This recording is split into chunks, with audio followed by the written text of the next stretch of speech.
Bismillahirrahmanirrahim. Assalamualaikum warahmatullahi wabarakatuh.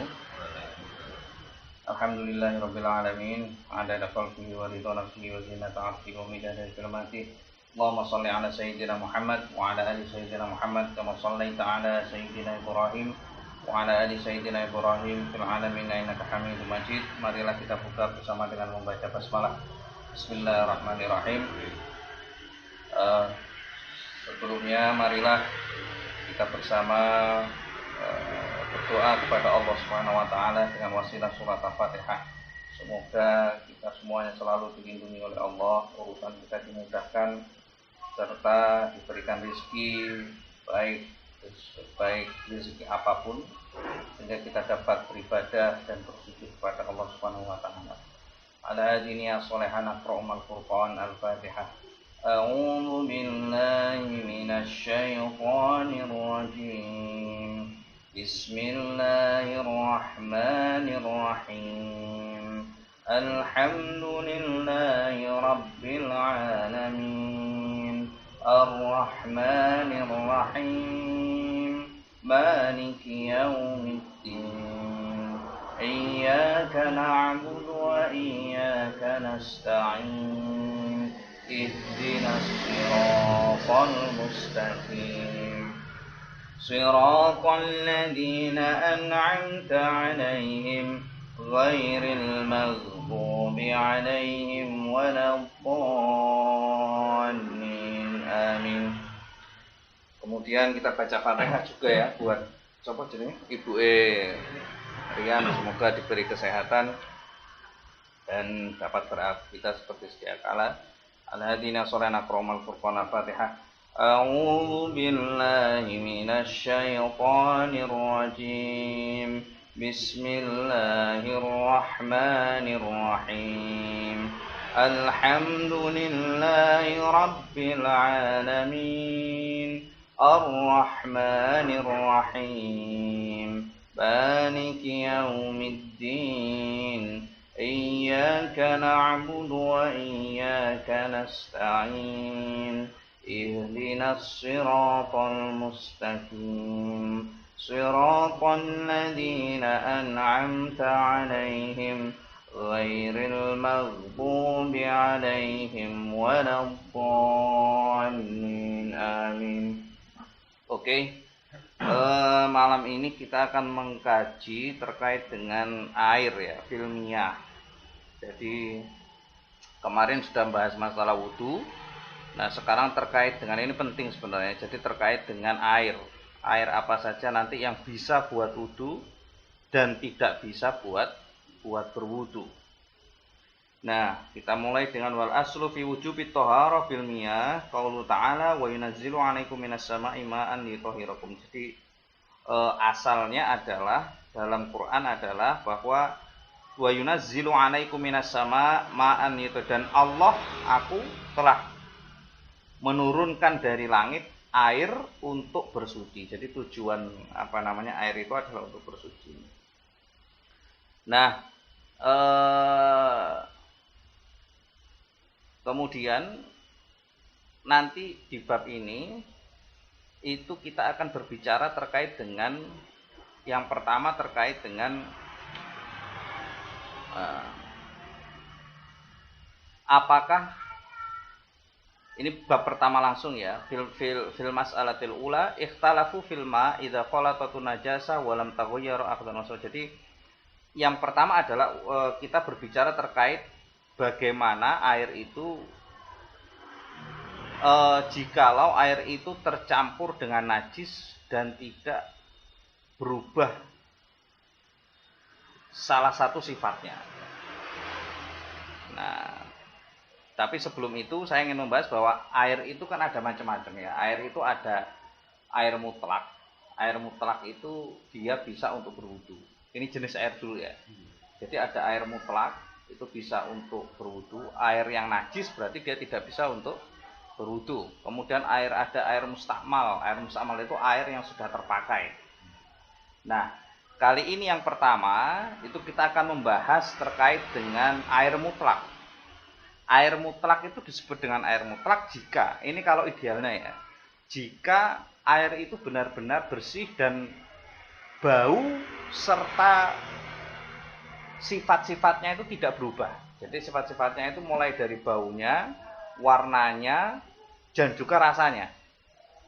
Jadi kalau ada air, kalau baunya dan rasanya itu tidak tercampur dengan segala najis, maka itu murni air mutlak ya.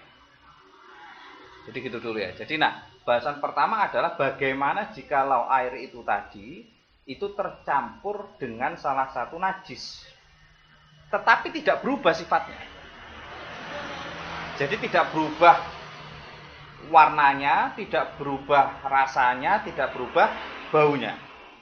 Jadi misalkan ada air di di ember gitu ya, di ember. Nah, asal air itu adalah suci, mutlak. Asal itu adalah suci. Air itu kan bening, sampean ombe itu rasanya juga oke, sampean bau itu juga tidak berbau, ya biasa tidak berbau menyengat gitu kan. Kemudian warnanya juga tidak berubah, gitu loh. Nah, bagaimana itu berarti air mutlak. Kalau tiga sifatnya itu dia tidak berubah. Nah, bagaimana kalau salah satu sifatnya itu berubah? Bagaimana jikalau tercampur najis tapi tidak berubah sifatnya, tapi ono najisnya di situ? Dong ya. Jadi oke, semuanya clear. Ibaratnya kriteria itu sudah clear semuanya, tetapi ada najis di situ. Misalnya telai cecak. Telai cecak najis lah. Najis ya. Jadi telai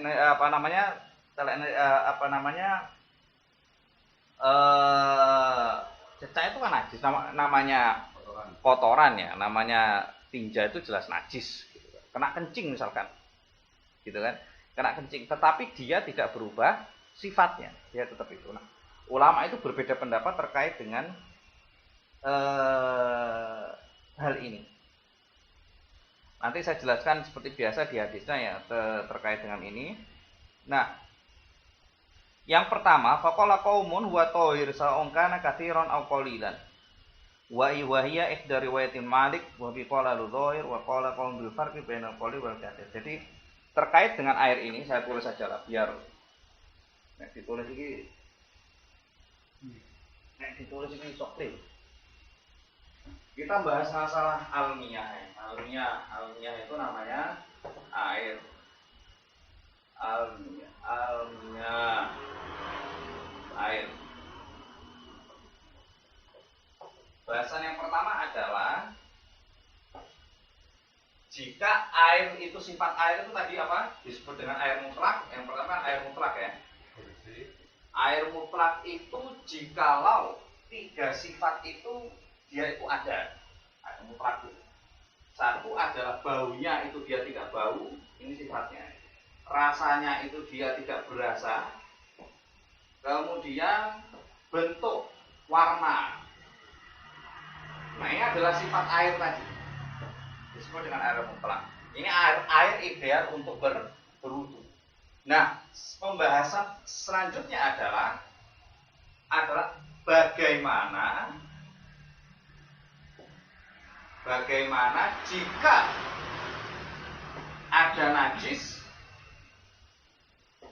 ada najis, tetapi tidak berubah sifatnya. Tetapi tidak rubah sifat. Bagaimana jika ada najis tetapi sifat ini dia tidak berubah? Gitu ya. Nah, dari sini tadi itu ada beberapa pendapat. Pendapat yang pertama itu diriwayatkan oleh Malik dan Ahlu Dhahir, Imam Maliki berarti ya, dan Ahlu Dhahir, bahwa itu dia tidak najis, wa thahir, suci. Air itu tetap suci, sama ungkana katiron au qalilan. Mau itu airnya banyak atau sedikit, dia tetap suci.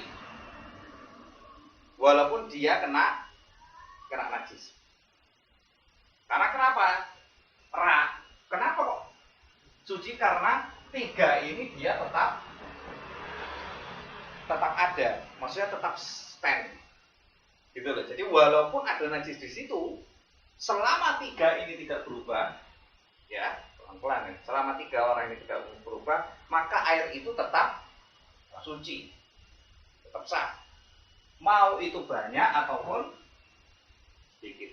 Siapa yang berpendapat seperti ini? Adalah Imam Maliki dan Ahlul Thohir. Oke, ini adalah pendapat yang pertama. Kemudian